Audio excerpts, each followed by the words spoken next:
McAfee World. Mechanism of reaction. तो mechanism of reaction को समझने के लिए सबसे पहले हमको ये समझना पड़ेगा how many types of elementary reaction we have. चलिए, तो हेडिंग डालिए, नेक्स्ट है टाइप्स ऑफ एलिमेंट्री रिएक्शन। आपको ये तो मैंने ऑलरेडी पहले ही बता रखा है ना कि एलिमेंट्री रिएक्शन क्या होती है। Those reaction which completes in one step known as elementary reaction. And complex reactions क्या होती हैं? Those reaction which completes in multiple steps. And out of those multiple steps the step is rate determining step known as elementary step of that complex reaction। इतना आपको मैंने पहले बता रखा है। तो अब जो हम लोग बिल्कुल फ्रेश चीज जानने वाले हैं, the fresh thing is called types of elementary reaction. Types of elementary reaction. तो एलिमेंट्री रिएक्शन बेसिकली जब आप स्टडी करेंगे तो आपको इनके 3 टाइप्स मिलते हैं।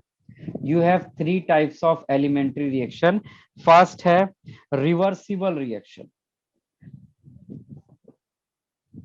Reversible reactions. दूसरा आपको जो टाइप देखने को मिलता है इसमें वो होता है उनको हम लोग बोल सकते हैं कंकरेंट रिएक्शन और पैरेलल रिएक्शन। कंकरेंट और पैरेलल रिएक्शन। कंकरेंट और पैरेलल रिएक्शंस। और तीसरी होती है हमारी कॉन्जिक्यूटिव और सीरीज रिएक्शंस।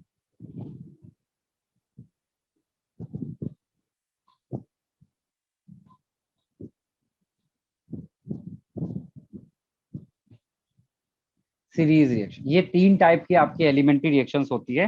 तो हम लोग को इसमें से क्या चीज सीखना है कि एलिमेंट्री रिएक्शन के लिए रेट एक्सप्रेशन कैसे लिखा जाता है और रेट के साथ में आपको रेट लॉ को रिलेट करना है। तो हमें दोनों को रिलेट करना सीखना है क्योंकि उसी पर बेस्ड आपको मैकेनिज्म के क्वेश्चंस मिलेंगे। चलिए, तो सबसे पहली हेडिंग लेते हैं हम लोग यहाँ पर। First heading reversible reaction.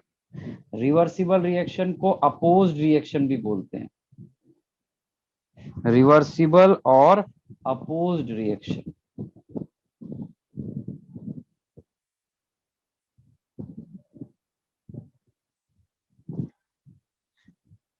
अब देखिए, यहां पर आपको ध्यान से समझना और ऑब्जर्व करने वाला पॉइंट है ये। जितना आप ध्यान से सुनेंगे और ऑब्जर्व करेंगे उतना अच्छा रहेगा आपके लिए, उतना आप चीजों को जल्दी सीख पाएंगे। आपको ध्यान होगा कि जब भी रिएक्शन रिवर्सिबल होती है वहां पर पॉसिबिलिटी होती है एक चीज की, the possibility is called equilibrium. Reaction में इक्विलिब्रियम होने के लिए कंडीशन है कि रिएक्शन रिवर्सिबल होनी चाहिए, तभी वहां पर इक्विलिब्रियम स्टेब्लिश हो सकता है। क्योंकि इक्विलिब्रियम क्या होता है? Rate of forward reaction is equal to rate of backward reaction की स्टेट को बोलते हैं इक्विलिब्रियम।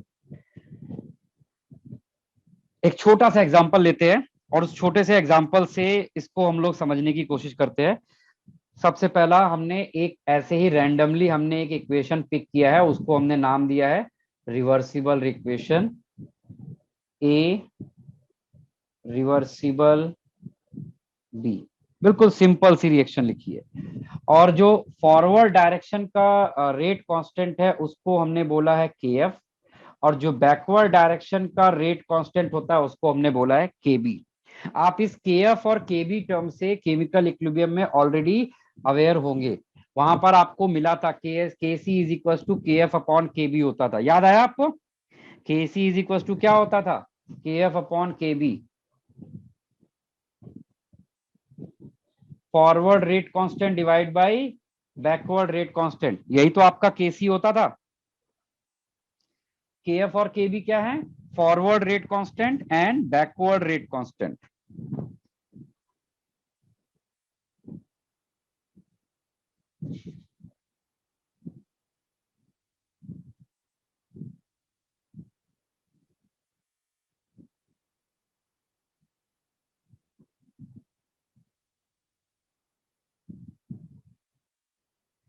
ठीक है, तो ये आपके के एफ एंड के बी टर्म हो जाएंगे।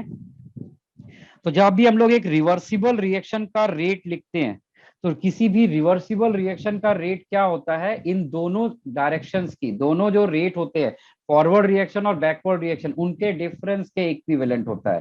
तो we can write it as the rate of such reaction, the rate of reaction, the rate of such reaction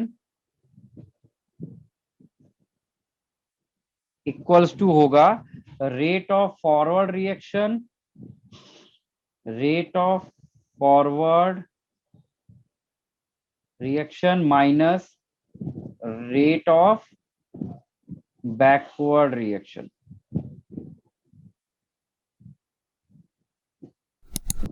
ये रहता है। तो सबसे पहले आपको फॉरवर्ड रिएक्शन का रेट लिखना पड़ेगा। फॉरवर्ड रिएक्शन क्या होता है, के f times active mass of A. और बैकवर्ड रिएक्शन क्या होती है, बैकवर्ड रिएक्शन का rate k b times active mass of B. जब रिएक्शन फॉरवर्ड जाएगी तो ए रिएक्टेंट होगा, और जब रिएक्शन बैकवर्ड जाती है तो बी रिएक्टेंट हो जाता है। और हमको law of mass action use करते समय सिर्फ रिएक्टेंट हमारा फोकस होता है। तो इस तरह से हमने फॉरवर्ड और बैकवर्ड रिएक्शन का रेट एक्सप्रेशन लिखा। तो हम लोग यहां से क्या लिख सकते हैं, we can write it here, rate of reaction क्या आ जाएगा हमारा, overall rate of reaction. Overall rate of reaction जो होगा उसको मैंने अगर आर बोला तो उस आर की वैल्यू क्या हो जाएगी, R F minus R B. Clear है। अब इस आर एफ और आर बी की वैल्यू रख लेते हैं। आर को हम लोग क्या लिख सकते हैं, आर को we can write it d by D T of active mass of A. R को और हम लोग क्या लिख सकते हैं, plus of D by D T of active mass of B, ऐसा लिख सकते हैं ना। और that is equal to R F की वैल्यू क्या हो जाएगी, k f active mass of A minus k b active mass of B. तो ये आपको एक्सप्रेशन लिखना आना चाहिए for a reversible reaction.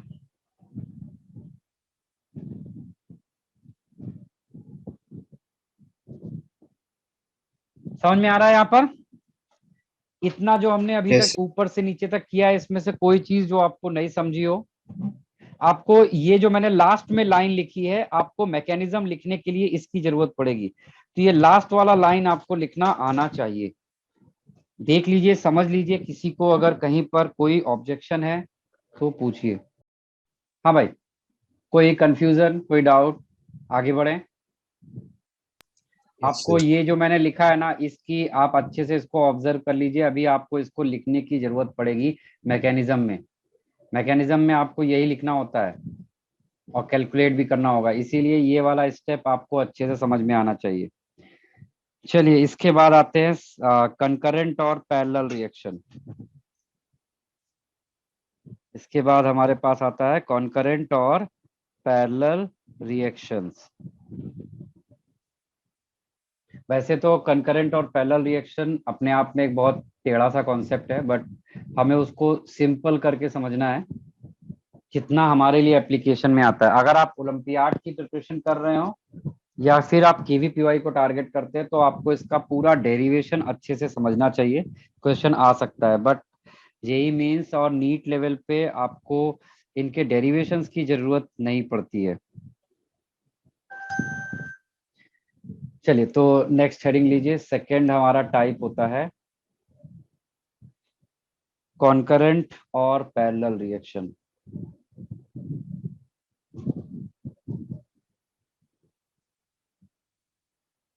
Parallel reaction को हम लोग साइड रिएक्शन भी बोल सकते हैं।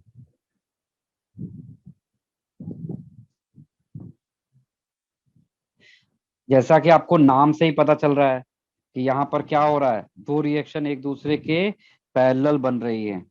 जैसे कि आपने पीछे देखा था, जैसे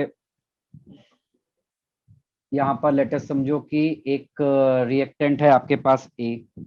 यही एक रिएक्टेंट दो तरह से कन्वर्ट हो रहा है, दो प्रोडक्ट बना रहा है दो अलग अलग रिएक्शंस के साथ। एक ही रिएक्टेंट है, एक ही कंटेनर है, एक ही कंटेनर में वो दो तरह के प्रोडक्ट बना रहा है। एक बना रहा है बी और एक बना रहा है सी। जब वो बी बना रहा है तो उसका जो रेट कांस्टेंट है उस रिएक्शन का K1 है, और जब वो सी बना रहा है तो उसका रेट कांस्टेंट समथिंग K2 होता है।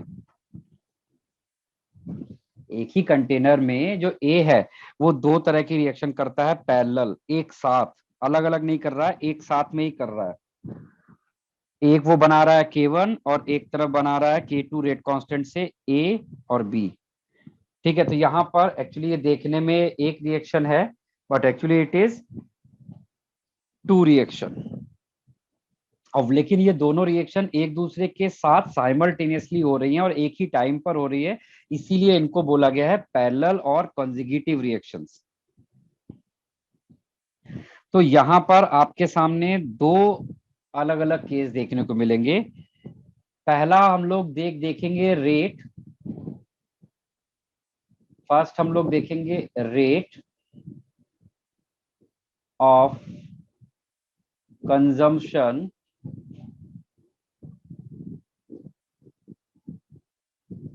Of A in A to B. जब आप लोग ए से बी की तरफ जा रहे होंगे उस वक्त यहां पर इसका ए का कंजप्शन का रेट क्या होगा, तो हम लोग रेट को लिखेंगे minus of D by D T of, और इस वाले को हम लिख ले रहे हैं 1,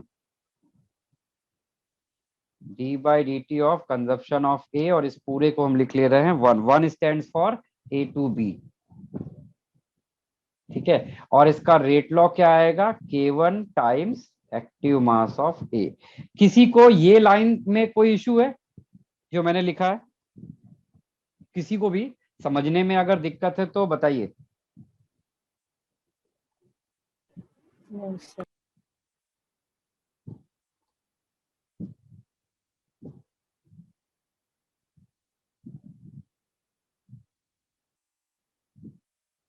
दूसरा हमारे पास रिएक्शन यहां पर क्या मिलेगा, rate of consumption of A in reaction A to सी।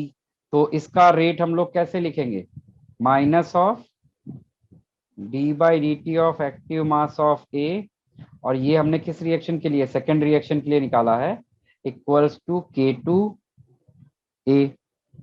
यही तो रहेगा।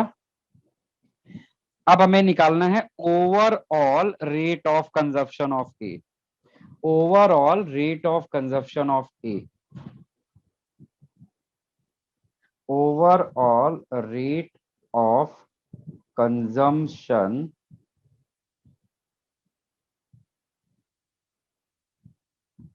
Of A.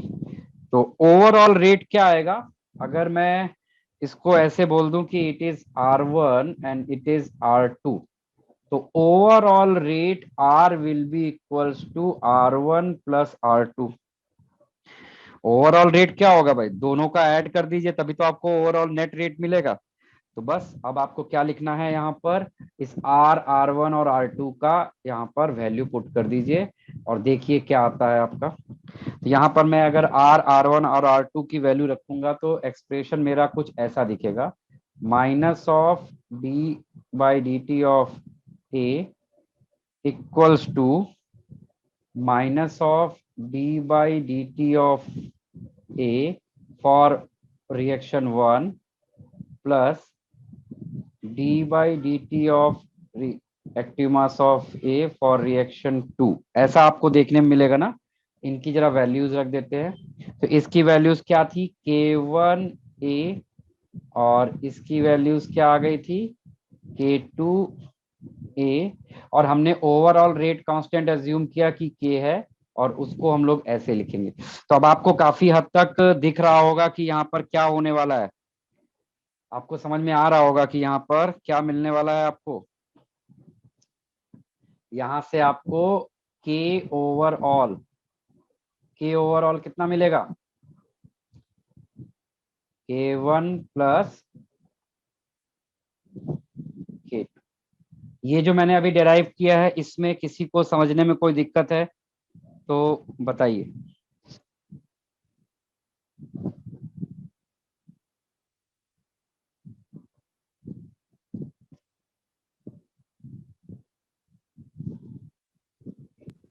सर वो के ए कैसे हुआ? K1 कैसे हुआ, जब आप रेट एक्सप्रेशन लिखते हो या रेट लॉ लिखते हो, आपको प्रोडक्ट साइड पे कुछ देखने की जरूरत होती है? No sir. रेट नहीं, हमें सिर्फ रिएक्ट, तो आप इसके सिर्फ रिएक्टेंट साइड को देखोगे। तो जब ओवरऑल आप रेट लिख रहे हैं, तो ओवरऑल रेट लॉ क्या लिखोगे? R इज इक्वल टू के टाइम एक्टिव मास ऑफ के, यही तो लिखेंगे अच्छा ना। हाँ हमें तो सर। मतलब नहीं कि प्रोडक्ट साइड पे क्या हो रहा है, सिर्फ रिएक्टेंट साइड पे देखना होता है। तो ओवरऑल के लिए ये लेफ्ट हैंड साइड पर सिर्फ ए है ना, तो वो ए के लिए ही वहां पर लिखा हुआ है, और वो ओवरऑल रिएक्शन के लिए लिखा है, इसीलिए हमने के लिखा है। अगर वो किसी एक पर्टिकुलर 1 और 2 रिएक्शन के लिए होता, तो उनके लिए हमने देखो K1 K2 लिखा है, और फिर उसी ओवरऑल के और K1 K2 में रिलेशन हमने डेराइव करके निकाला है। हाँ, मैं सीरीज रिएक्शन बता रहा था। सीरीज रिएक्शन इस तरह से होती है, जैसे A to B, B to C, C to D, D to E, इस तरह से कॉन्टिन्यूअस अगर रिएक्शन दिया है तो इसको बोलते हैं सीरीज रिएक्शन। तो सीरीज रिएक्शन में हमें क्या सीखना है? We have to learn how to write the rate expression, how to write rate expression. तो यहां पर हमें डिफरेंशियल रेट एक्सप्रेशन लिखना सीखना है। What we have to learn? Differential differential rate expressions. Differential rate expression क्या होते हैं? जैसे आपने ये सब पीछे जो लिखा था, ये देखिए, ये आपने ये लिखा, this is differential rate equation of reversible reaction. फिर आपने ये वाला लिखा है, this is the differential rate equation of parallel reaction. फिर इसी तरह से हम लोग डिफरेंशियल रेट इक्वेशन लिखेंगे सीरीज रिएक्शन का। तो सीरीज रिएक्शन में पहले इसको देखते हैं, ए टू बी।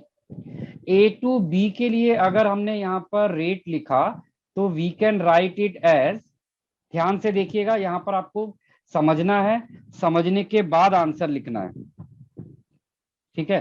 तो मैंने लिखा है D by D T of active mass of A is equal to क्या आएगा? K1 टाइम्स ए, और ये रिएक्टेंट है तो इसके रेट लॉ को हम माइनस साइन से लिख सकते हैं यहाँ पर। ये जो मैंने लिखा है, इसमें किसी को कोई ऑब्जेक्शन है, कोई डाउट है तो पहले पूछिए। जो माइनस साइन लेफ्ट में था, मैंने उसी को राइट में रख दिया है, बाकी कुछ चेंज नहीं किया है। Okay, no sir. फिर देखिए, मैं आप लोग मुझे बताना, मैं अब लिख रहा हूं, आप मुझे बताओ इसकी वैल्यू क्या होगी। D by D T of active mass of C क्या होगा?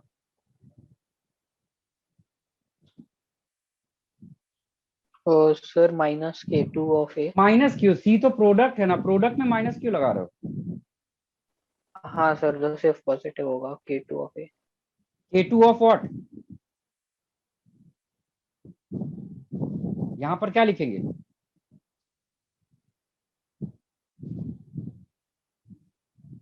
बोलो प्रथमेश, यहां पर क्या सर बी। लिखेंगे?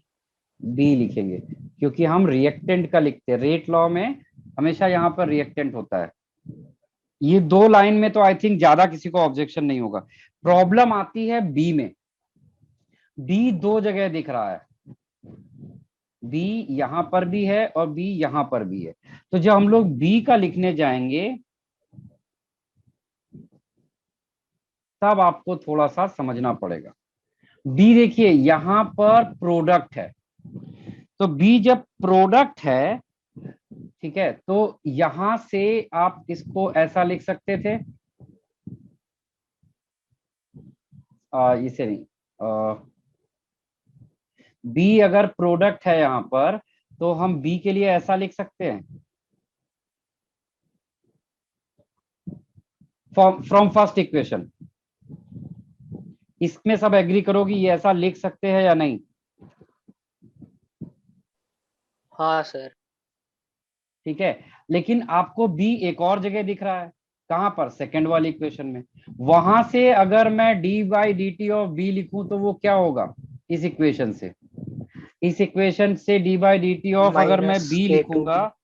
तो वो रिएक्ट, यहाँ पर बी रिएक्टेंट है, तो यहाँ पर हम क्या लिखेंगे? K2 टाइम्स बी, और रिएक्टेंट है तो उसका हम माइनस साइन से लिखेंगे।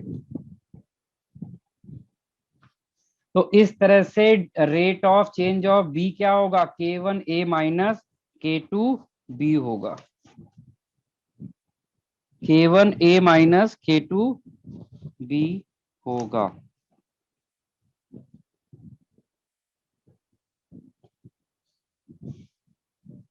ये सबको समझ में आया मैंने कैसे लिखा है? किसी को भी अगर ये तीनों समझने में दिक्कत है, आप मुझसे कितने भी टाइम पूछो, क्योंकि अगर आप ये नहीं समझोगे तो जो मैं अभी आगे बताने वाला हूँ वो आपके ऊपर से निकल जाएगा। कोई कंफ्यूजन नहीं किसी को? सब लोग समझ गए? सब इतने समझदार हो? अभी पता चलता है आगे वाले क्वेश्चन में। The question is,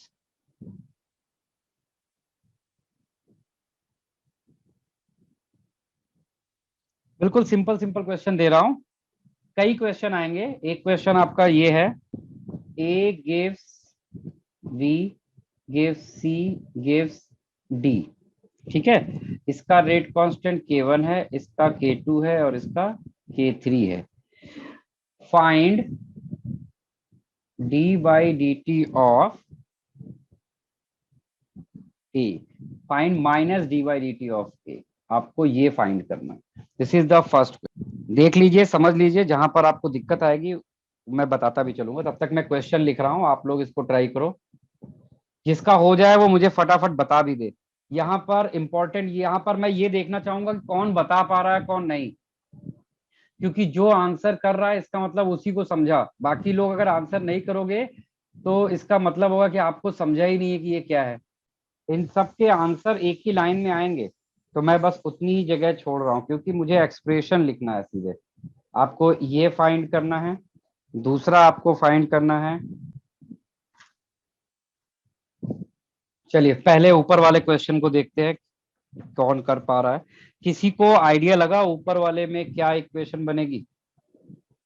answer? अरे यस नो कुछ तो बोला करो। नहीं आया ओ तो भी सर बोल। शायद से। हाँ तो शायद से बताओ ना, गेस करो। Oh sir minus K1 A into बाहर माइनस माइनस साइन हमने K2। बाहर ही ले लिया है। अच्छा सर, तो फिर K1 A into K2 A into K3 है।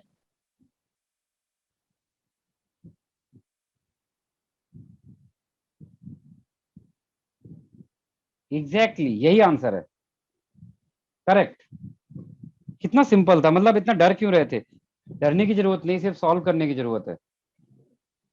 चलिए अब देखिए ये वाला पार्ट मैं करके दिखाता हूं, आप मेरे साथ साथ देखिए। और जहां नहीं समझो उसको पूछो, डिस्कस करोगे तभी सीख पाओगे। मैं रोज करता हूं इसलिए मुझे समझ में आता है। आप पहली बार कर रहे हो तो आपको थोड़ा टाइम लग सकता है, बट टेक योर टाइम। लेकिन अगर आप करने का ट्राई नहीं करोगे ना तो फिर नहीं आएगा। चलिए सबसे पहले आपको ये निकालना है, minus of D by D T of A2। तो A2 कहां पर है? आप सबसे पहले वो इक्वेशन ढूंढिए, कहां कहां पर A2 है। A2 कहां कहां पे है भाई? सर फर्स्ट और थर्ड रिएक्शन में। फर्स्ट और थर्ड रिएक्शन में K2 है। तो हमारा फोकस बस फर्स्ट और थर्ड रिएक्शन पे रहना चाहिए। फर्स्ट रिएक्शन से अगर मैं D by D T of A2 लिखूंगा तो वो क्या होगा? वो क्या बनेगा फर्स्ट रिएक्शन से d by D T of A2? Sir K of ये A2। एक रिवर्सिबल रिएक्शन है। आपको रिवर्सिबल रिएक्शन का रेट याद होगा, rate of forward minus rate of backward करते थे हम लोग। तो फॉरवर्ड रिएक्शन का रेट क्या आएगा? KA2। और बैकवर्ड रिएक्शन का क्या आएगा? K dash. बैकवर्ड रिएक्शन के लिए ये रिएक्टेंट है K डैश A का स्क्वायर। क्यों? क्योंकि यहाँ पे कोएफिशिएंट 2 है। ठीक है। और जब आप बैकवर्ड रिएक्शन के लिए जब आप लिखते थे डी बाई डी टी, याद हो आपको, तो वो क्या लिखा जाता था? 1/2 of D by D T of A equals to क्या होता था? K dash A. यही तो लिखते थे ना आप, K डैश A स्क्वायर। अगर मैं सिर्फ इतने को ध्यान दूं, मैं भूल जाऊं सब कुछ, अगर आप इसके लिए रेट लिखोगे तो जो कोएफिशिएंट होता है वो यहाँ पे डी बाई डी टी में 1/2 आता है ना, तो ये यहाँ पर 1/2 नहीं है, इसका मतलब 2 इधर मल्टीप्लाई हो चुका है। तो यहाँ से d by D T of A कितना आ जाएगा? 2 times of K dash A square. K dash, वो मैंने गलती से K1 लिख दिया है, इट इज K डैश। ये मैंने क्या लिखा है? Rate of forward minus rate of backward. Forward वाले में तो आसान था, बैकवर्ड वाले में यहाँ पे कोएफिशिएंट आ गया, ये कोएफिशिएंट क्या काम कर रहा है वो मैं दिखाने के लिए ये लिखा। अगर मैं सिर्फ इसका लिखूंगा तो ये क्या होगा, 1/2 d/dt ऑफ ए, और ये प्रोडक्ट है तो प्लस साइन के साथ k1a²। तो मैंने यहाँ पे देखो d/dt ऑफ ए निकालेंगे तो क्या हो जाएगा 2k-a², 2k-a²। और ये हमें फॉरवर्ड माइनस बैकवर्ड लिखना होता है तो माइनस साइन वो बैकवर्ड वाला आया है, तो ये मैंने फर्स्ट इक्वेशन से लिखा है। ठीक है, अब जरा थर्ड वाले इक्वेशन में जहां पर k2 आया है, यहां से अगर मैं d/dt ऑफ a2 निकालूंगा तो वो क्या आएगा, वो यहां से आएगा d/dt में कितना आएगा, k2 times active mass of b and active mass of a2, ये आ गया। और यहाँ पे देखो मैंने माइनस क्यों नहीं लिखा है, क्योंकि उसने माइनस साइन यहाँ पर ले लिया है, तो यहाँ पे हमने प्लस लिखा हुआ है। बताइए भाई ये वाली चीज आप समझ पा रहे हो या नहीं। अब देखिए यहाँ पर दूसरा आपको बताना है d/dt ऑफ a। तो d/dt ऑफ a देखेंगे तो सबसे पहले ढूंढिए कि a कहां पर है, या a अभी छोड़ते हैं, a काफी बड़ा लग रहा है, a में आप हो सकता है कंफ्यूज हो जाएं। आप c देखिए, क्योंकि c और b छोटे हैं, a को थोड़ा रोकिए, पहले थर्ड और फोर्थ करते हैं, ये दोनों करिए, ये थोड़े आसान है, ये आप जल्दी समझ सकते हो। तो मैं सी वाला पार्ट देख रहा हूं, देखिए सी वाले पार्ट में हमें निकालना है बी। अब बी देखिए कहां कहां पे आया है, बी आपका है सिर्फ और सिर्फ कहां पर आया आपका बी, सॉरी ये मैंने मिस्टेक किया हुआ है एक यहाँ पर, द मिस्टेक इज दिस, यहाँ पर बी है। हाँ, तो अभी आप देखेंगे तो बी कितनी जगह आया हुआ है, बी 2 प्लेसेस पर है, बी आपका 2 प्लेसेस पे है, एक तो यहाँ पे है और दूसरा यहाँ पर है ना। तो पहले मैं एक एक जगह को आप पिक करिए, पहले मैं ये वाली इक्वेशन को देखता हूं। ये वाली इक्वेशन में बी प्रोडक्ट साइड पे है तो उसको हम लोग प्लस साइन से लिखेंगे, और उसका रेट एक्सप्रेशन क्या आएगा, k1 a active mass of a and b2, और B यहां पर है रिएक्टेंट साइड पर, तो रिएक्टेंट साइड पे है तो हम उसको माइनस साइन के साथ लेंगे, और उसका रेट एक्सप्रेशन क्या आएगा, k2b_a2। इस तरह से आपका B के लिए हमने कैलकुलेट किया। ठीक है, अब C देखते हैं। C देखो इस वाली रिएक्शन में और यहाँ पे, और दोनों जगह पे प्रोडक्ट साइड में, दोनों जगह पे प्रोडक्ट साइड में मतलब दोनों जगह वो प्लस में रहेगा, तो दोनों जगह प्लस में रहेगा तो मैं फर्स्ट वाली इक्वेशन से लिखूंगा। फर्स्ट वाली इक्वेशन का रेट लॉ क्या आएगा, k1a_b2, और सेकेंड वाली इक्वेशन का रेट लॉ क्या आएगा, k2b_a2, और दोनों तरह से वो प्लस साइन के साथ रहेगा क्योंकि दोनों जगह पे प्रोडक्ट जगह पे। तो ये मैंने ए सी और डी करके दिखाया, देख लीजिए अगर आप समझ पा रहे हो कि नहीं समझ पा रहे हो, यस नो कुछ तो बोलिए। Yes sir. चलिए अब हम आते हैं सबसे अच्छे वाले केस में, सेकेंड वाला d/dt ऑफ ए देखिए कहां कहां पर है, तो बाई चांस ए तीनों इक्वेशन में है, यानी ए के कितने एक्सप्रेशन बनेंगे, 3 एक्सप्रेशन बनेंगे, एक बनेगा फर्स्ट वाले से, एक बनेगा सेकंड वाले से, एक बनेगा थर्ड वाले से। पहले मैं सेकंड और थर्ड को लिख रहा हूं क्योंकि वो आसान है। सेकंड वाले में ए प्रोडक्ट रिएक्टेंट साइड पे है तो हम उसको माइनस साइन से लिखेंगे, लेकिन यहाँ पर ऑलरेडी माइनस बाहर लगा दिया है तो हमें माइनस लिखने की जरूरत नहीं है। तो क्या बनेगा आपका, k1a_b2, ये मैंने सेकंड वाली इक्वेशन से लिखा। थर्ड वाली इक्वेशन में ए प्रोडक्ट साइड में है तो वैसे वो प्लस साइन से होना चाहिए था, लेकिन बाहर माइनस का साइन है इसलिए वो माइनस हो जाएगा, k2b_a2। समझा। अब आते हैं थर्ड वाला, ये वाला, इस वाले में ए प्रोडक्ट साइड पे होना चाहिए था, इसको कैसा, यहां पर इसको प्लस साइन के साथ होना चाहिए था, लेकिन बाहर ऑलरेडी उसने दे दिया है माइनस साइन। तो जरा इस वाले इक्वेशन से हम लोग लिखेंगे, तो ये क्या है, इस वाली रिएक्शन के लिए ये क्या बन जाएगा, फॉरवर्ड पार्ट, और ये बन जाएगा बैकवर्ड। अगर हम इसके बिहाफ में सोचे तो ये आर एफ हो गया और ये के एफ हो जाए, के बी हो जाएगा। तो आर एफ क्या होता है, इस वाले इक्वेशन के अकॉर्डिंग आर एफ क्या बनेगा, इस वाले इक्वेशन से आर एफ बनेगा 2 टाइम्स के डैश ए का स्क्वायर, और आर बी क्या बनेगा इस डायरेक्शन से, K times A two. This is the, ये ना रिवर्सिबल है तो हम फॉरवर्ड माइनस बैकवर्ड करेंगे, तो इस वाले ए के बिहाफ में ये पार्ट फॉरवर्ड हो जाएगा और ये वाला बैकवर्ड बन जाएगा, तो हमने फॉरवर्ड माइनस बैकवर्ड कर दिया, एंड आपके सामने आंसर इस तरह से आ जाएगा। तो ये हमारा एक क्वेश्चन हुआ जो हमने मैकेनिज्म से किया है। तो इस तरह के क्वेश्चंस की आपको मैं प्रैक्टिस और भी कराने जा रहा हूं अभी, क्योंकि ये प्रैक्टिस से ही आता है, जितना ज्यादा आप करोगे उतना ज्यादा सीखोगे। ये मैंने सबसे बड़ा एग्जाम्पल लिया था, इतना बड़ा और कोई एग्जाम्पल मेरे पास नहीं है, तो बाकी एग्जाम्पल इससे छोटे होंगे, ट्राई करिएगा कंप्लीट करने का। मैं क्वेश्चन दे रहा हूं,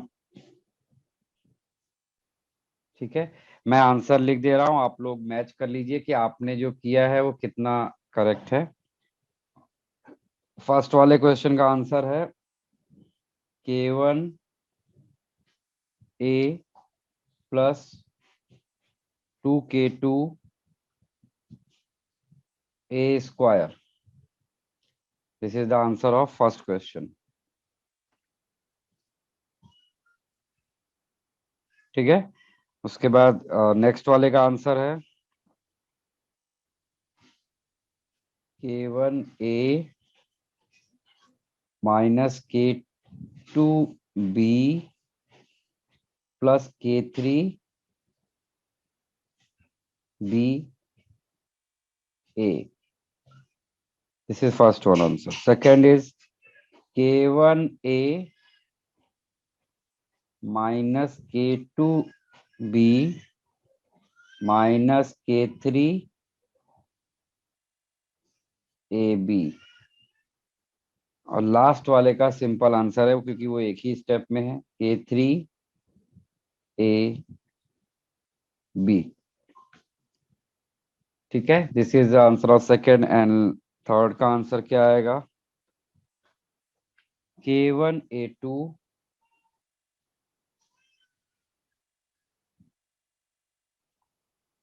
माइनस 2K1 A स्क्वायर, क्योंकि यहाँ पर ये 2 मोल्स है,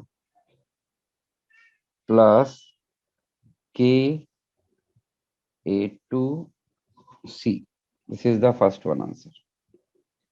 नाउ सेकंड का आंसर क्या आएगा,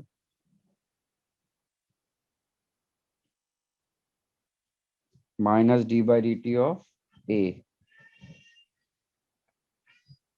minus d by D T of A कितना होगा, ये काफी ज्यादा है इसमें क्योंकि ए हर जगह है, तो इसमें सब जगह से पहले फर्स्ट इक्वेशन से लेते हैं, 2K1 A square minus K1 A2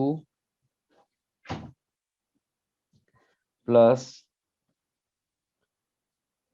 K2 AB minus K A2 C। This is second one, ठीक है। उसके अलावा ये dB by D T, DC by D T, ये सब कहाँ पे आएगा, B तो एक ही जगह आया है ना, तो B वाला तो काफी आसान है, B वाला तो सिर्फ एक ही जगह है, क्या होगा इसका, K2 active mass of A into active mass of B। C वाले के लिए कितना आएगा, C वाला दो जगह है, तो दो जगह से इसको पिक करेंगे, K2 active mass of A B minus K A2 C, and last वाले का आएगा, क्योंकि D एक ही जगह है तो आपको कुछ ज्यादा सोचना नहीं है, K2 सॉरी K है K A2 C। चलिए स्टार्ट करते हैं। इसके बाद नेक्स्ट था हमारा कि एक तो मैंने आपको रिएक्शंस दे दी थी और रिएक्शन की हेल्प से हमने आपको उनका रेट लिखने को बोला था। ठीक है, रेट, डिफरेंशियल इक्वेशन और रेट लॉ के बीच में रिलेशन। अब आपको हम इक्वेशन दे देंगे और आपसे हम बोलेंगे कि इसका नेट रेट लॉ लिखिए, इसका नेट रेट लॉ लिखिए। ठीक है, तो वही सारी चीजें यहाँ पर लिखी हैं जो हम ऑलरेडी पीछे डिस्कस कर चुके हैं। जस्ट एक बार मैं रिमाइंड करा देता हूँ आपको। ये एक इक्वेशन दी गई है 2NO plus 2H2 caves and 2 plus 2H2। ये एक बैलेंस इक्वेशन है। अगर हम इस इक्वेशन को फॉलो करेंगे तो आप ऑब्जर्व करोगे कि इस रिएक्शन में 2NO है और 2H2 है। इससे हमें क्या पता चल रहा है कि यहाँ पर इसकी मॉलिक्यूलरिटी 4 रही होगी।